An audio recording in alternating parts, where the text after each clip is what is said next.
Hello there and welcome. Today I wanted to address a very important topic among Spanish students, which is the past tenses. This is a topic that many of my students struggle with, so I thought I wanted to address it quickly and very practically. We're going to be talking about pasado indefinido and pasado perfecto. These two tenses are very important, especially if you're transitioning from beginner to intermediate level, and also especially if you live in Spain. In Spain, we use a lot the perfecto, pasado perfecto, to talk about specific things that sometimes does not have a clear translation in English. So it's very important to understand what are the uses and the differences with indefinido. In case you don't know me, my name is Prudencia. I'm a Spanish native teacher. I've been helping over 500 students become fluent in Spanish and feel more confident in their everyday life in Spain. So as I said, I want to make this very sort of clear, short, and practical. I don't want to get too much into grammar and thoroughly explanations. I mean, soon enough, I'm going to be making a course about this, so we can sort of discuss it in a bit of a longer time. But I want you to leave to finish this video having a bigger understanding on how this works and being completely sure of the differences and how you can basically put it to practice straight away after this video. So let's start with pasado indefinido. I have my notes here because I don't want to forget anything. Pasado indefinido, basically, if we have to sort of talk about what's the equivalent in English it will be just past simple, right? So most of the uses of past simple in English would also apply to it in Spanish. But in English, it's a bit more general. And in Spanish, for past simple, we have indefinido and we have also another tense. As you might know, in Spanish, we have four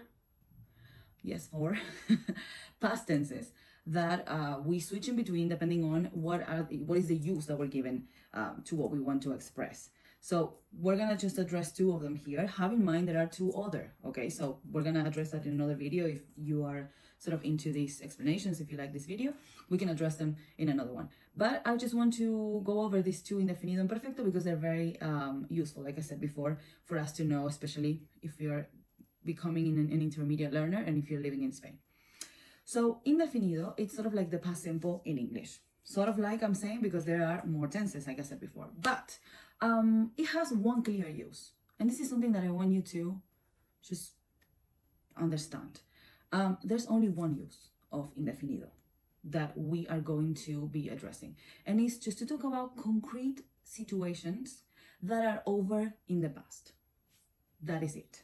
Okay? Sometimes students make a lot of mistakes and they have a lot of doubts about these tenses because they overthink. What is it? Just literally one use. Indefinido has one use to talk about concrete situations that happened in the past. It could be in a concrete moment in the past, but sometimes we don't specify exactly when it happened. But what we want to communicate with this tense is that it's an over event in the past. It began and it ended at some point in the past. Oftentimes we say when, but sometimes we don't really say when, but we are still aiming to a situation that began and ended in a point of the past. And that's pretty much it. So I'm going to leave the conjugation here so you can see it clearly.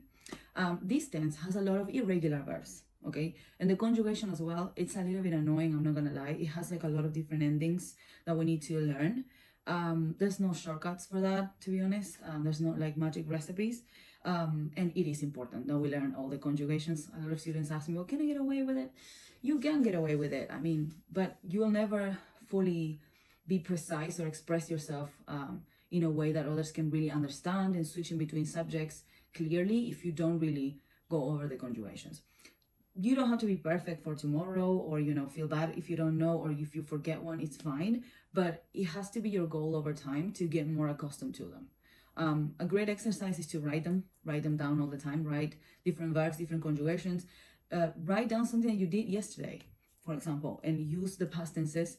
Fui al supermercado, estuve en la playa, and just go over situations of your daily life using the past tenses.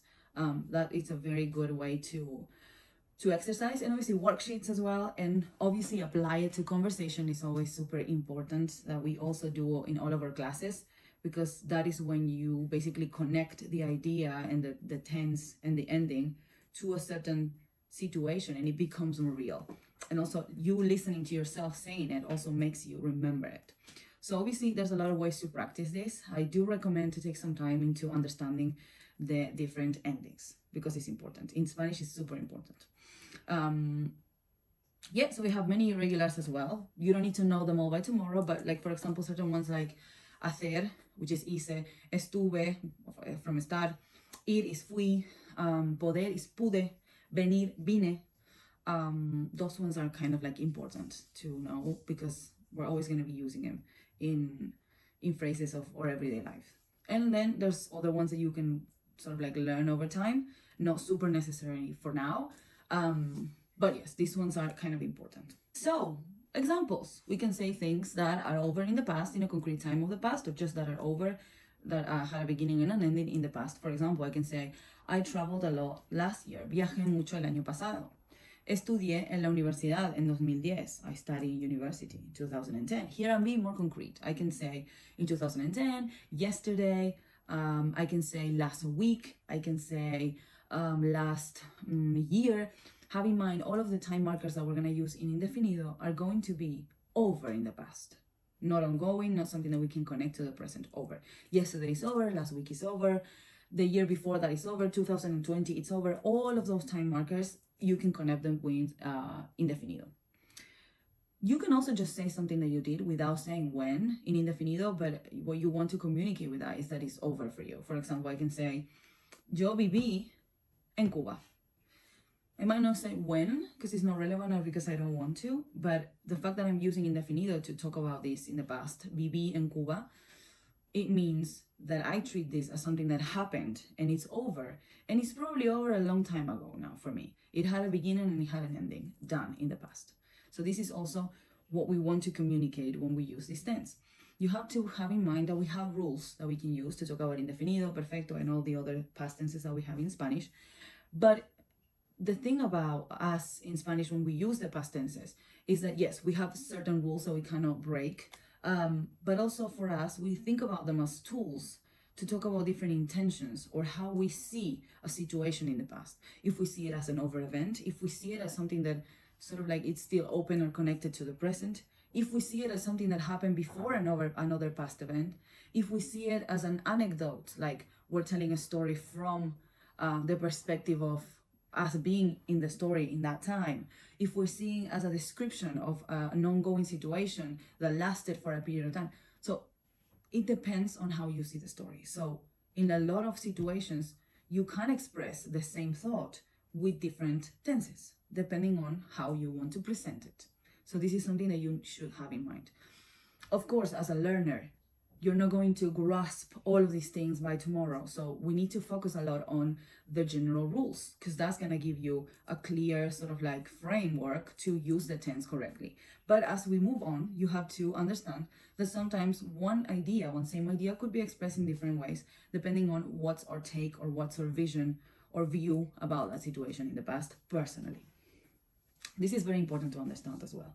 And Spanish does this a lot with a lot of different tenses. In the future, in the past, it's all about how the speaker views the action. So that's something to have in mind. Great, so we can talk about over events in the past. Viajé el año pasado, ayer fui al cine, en 2020 hice un doctorado en Nueva York. I can also, just talk about in general situations that are over. It could be yesterday, it could be like, it doesn't mean that it has to be sooner or like way in the past. Like it doesn't matter, it can be yesterday, yesterday is over. So you have to ask yourself every time that you're going to use this tense, is this over in the past? If I did it yesterday, the answer is yes, I have to use indefinido. If I wanted to say I traveled a lot last year, viajé mucho el año pasado, is last year over? Yes, I have to use indefinido. So just ask yourself, is this situation over and done in the past? If the answer is yes, then most likely you're going to have to use indefinido. Okay. Yeah, so we have to have in mind these time markers. Ayer, anoche, last night, la semana pasada. I can also be more general. El otro día, the other day. The other day is also over. So I'm also going to use indefinido, but it's more vague. Hace 2 años, 2 years ago. El mes pasado, last month. Have in mind that 2 years ago or X amount of time ago is always going to be hace blank an X amount of time. Okay? This is a bit confusing sometimes and people make mistakes. Instead of using, we use hace as an equivalent for ago, as in it makes X amount of times since I've done this kind of thing. So have this in mind. And if you want to talk about the last week, month, year is going to be pasado o pasada, depending on the gender of the word. El año pasado, la semana pasada, okay? So don't mix those up because it's a common mistake. So yeah, that's it. That's it about indefinido. Concrete situations in the past that began and ended in the past and that are finished in a moment of the past. It could be very concrete, yesterday, last year, in 2005, or it could be a bit more vague. I can say many years ago, hace muchos años. I can say the other day, el otro día. Either way, these are situations that are over in the past. It's going to be indefinido. Great. So now let's move on into pasado perfecto, okay? This has a lot more of uses. I'm gonna be addressing, I would say, 2 of the uses because, like I said before, I want to make this video super practical. I don't want to give you a bunch of grammar. I just want this to be like understanding the difference and put it into practice straight away. So the past perfect is the equivalent to the English present perfect, right? So in English, you say, I have done something. I have gone to Cuba, or I've been to Cuba. I have past participle, whatever situation, okay? You can obviously short that up and you can say, I've gotten, or I've done, or he's done, he's gotten, right? We obviously don't do that, and we also don't use the verb have to form this tense, okay?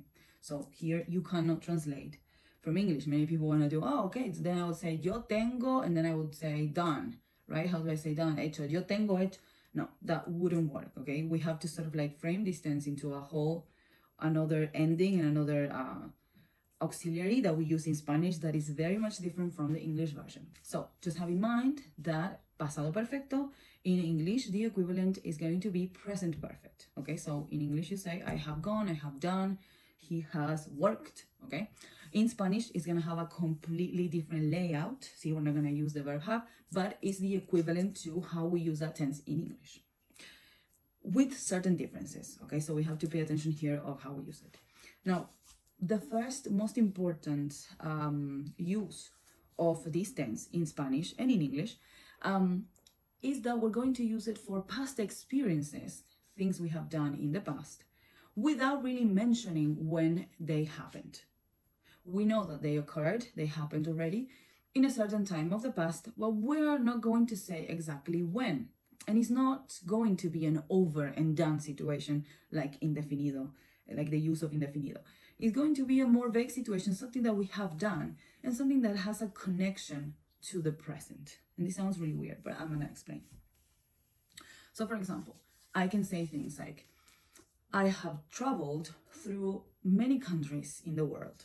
Okay, in Spanish, I would say, he viajado por muchos países del mundo.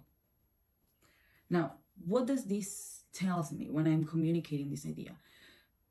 It says that I've been to many countries, okay? Probably I did it in different times in the past. That is not relevant, or that is not what I want to communicate now. So I'm not going to be specific about when I did this, okay? If I were going to be more specific about it, I would have to switch to indefinido, okay? But in this sense, we're gonna be more general.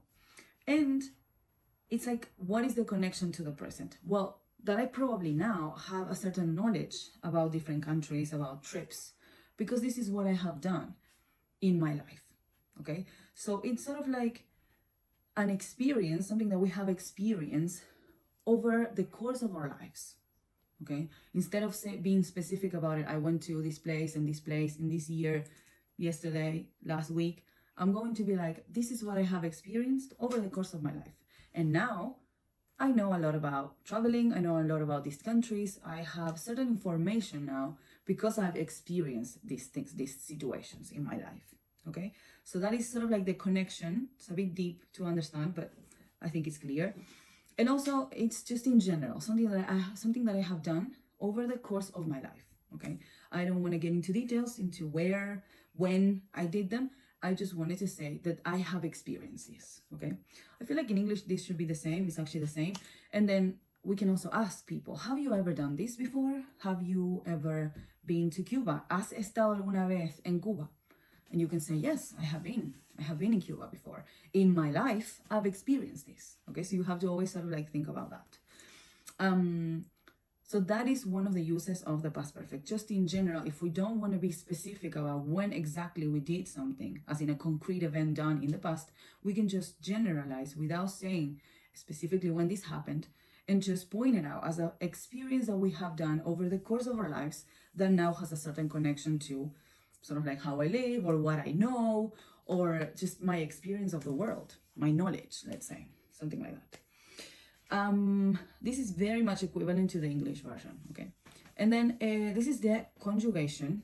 I gave some examples, but we use the verb haber to form this tense. So it's not really the verb to have, as in English. The verb haber, we use it for certain things, but most of them, in this case, is going to be used as an auxiliary of the verb. It does not mean anything particularly. It's just to form this conjugation, okay? And it has different forms. We say yo he, tú has, él ha. Nosotros hemos, vosotros habéis, ellos han. Remember that we don't pronounce the H, so it's just going to move forward to the next sound. And then we use the past participle. The past participle, again, it's another formation of the verb. If it ends up in AR, we have to take the AR and we have to add ado.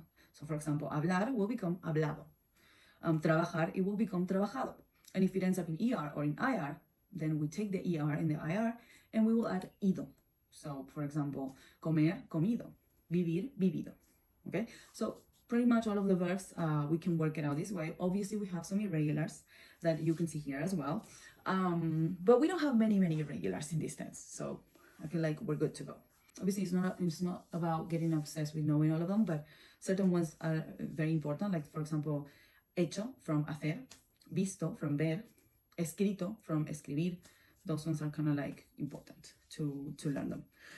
So yes, we talked about this use to generally talk about experiences that we have done over the course of our lives. We're not going to be very specific about when they happened. Obviously, like I said before, we're going to be general, but we can't say if we did it once, if we did it many times, or if we've never done something, okay? This is also related to this use. I can say, I have never been to Cuba. Nunca he estado en Cuba. I can say, oh, I've been to Cuba many times. He estado en Cuba muchas veces. Or I've been to Cuba once. He estado en Cuba una vez. Okay, so again, I can say like how many times, because that's not relevant to exactly when, but I'm not going to be specific about when I did this. Okay, it's just a general situation that I've experienced over the course of my life. Okay, so this is what I was saying before. Can I express one same situation in both tenses? Yes, depending. Do I want to be very specific about when I did this, in what year, because that's relevant to the conversation? Or do I want to be very general about it? Because my aim is not really say exactly when I did something, it's just to say that I've experienced it. Okay, so here is our difference between these two tenses. So sometimes, obviously, if you're going to say something that you did yesterday, can I say that in both tenses? No. Yesterday, it's over in the past. It's a concrete event in the past. So whatever I did yesterday, I have to always say it in indefinido. Ayer fui al cine. Okay, I cannot say ayer he ido al cine, that's incorrect. Okay, but I can sort of like switch around depending if I want to be specific or general. For example, like I said before, I can say I've been to Cuba many times, or I've been to Cuba once. He estado en Cuba muchas veces. He estado en Cuba una vez. Fine. Or maybe I want to say exactly when I was there. So then I would switch to indefinido because I'm going to be very specific about it. I can say yo estuve en Cuba el año pasado. Okay, is this the same sort of like situation? Yeah, pretty much. I'm saying sort of like the same thing. The difference is in one, I'm being very specific to when this happened, because that might be relevant for what I'm saying in that moment.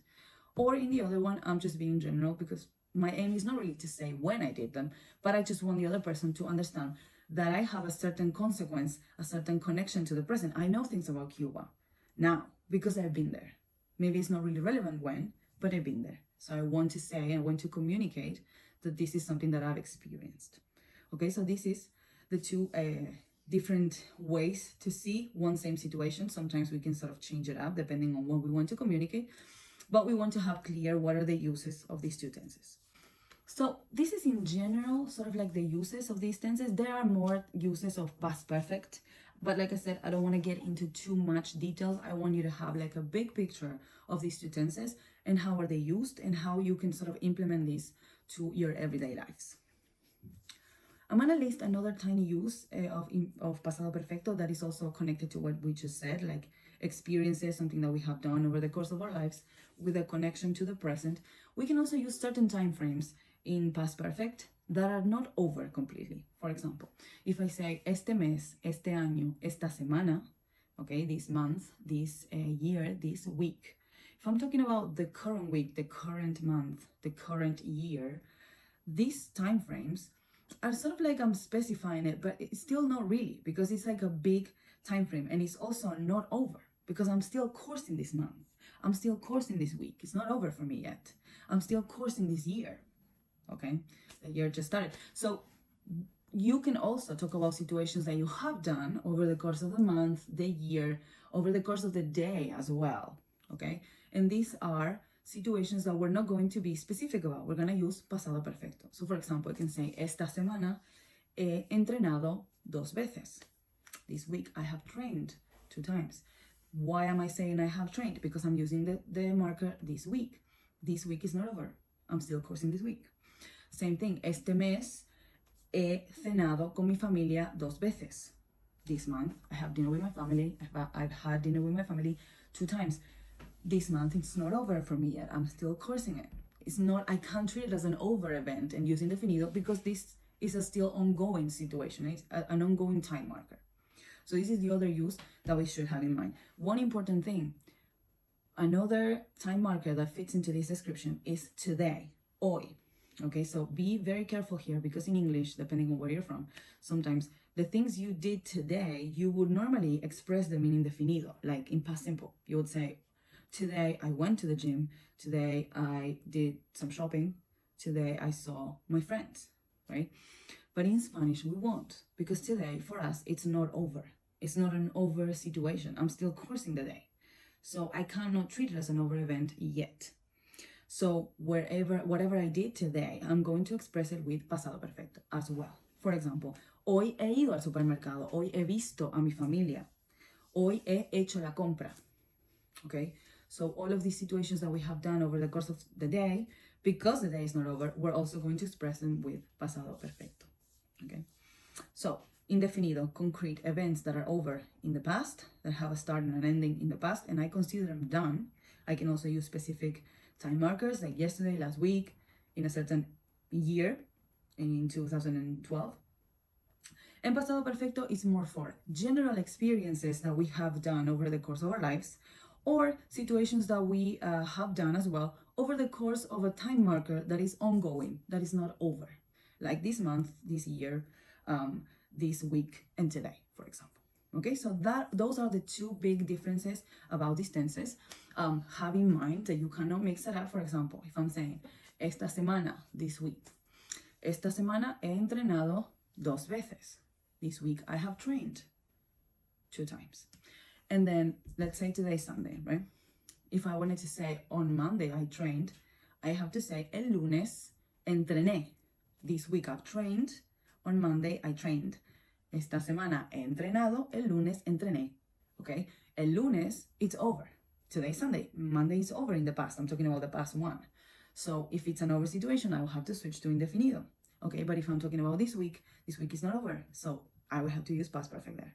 So obviously we mix around these 2 situations depending. We're sometimes being specific, sometimes we're being a little bit more general, okay? But have this in mind that sometimes we need to switch, even if like we're saying one thing on a phrase and then on the other one we want to be specific, then it will have to be, a switch in the tenses, okay? So have this in mind. And I feel like it's kind of not easy, but I would say like clear if we see it this way, concrete situations over in the past, ongoing situations, or things that we have experienced over the course of our lives. There's more uses to the past perfect, pasado perfecto, but I want to make this into a short video so it's sort of clear the main uses and so you can implement this into your everyday life. I hope this was very useful.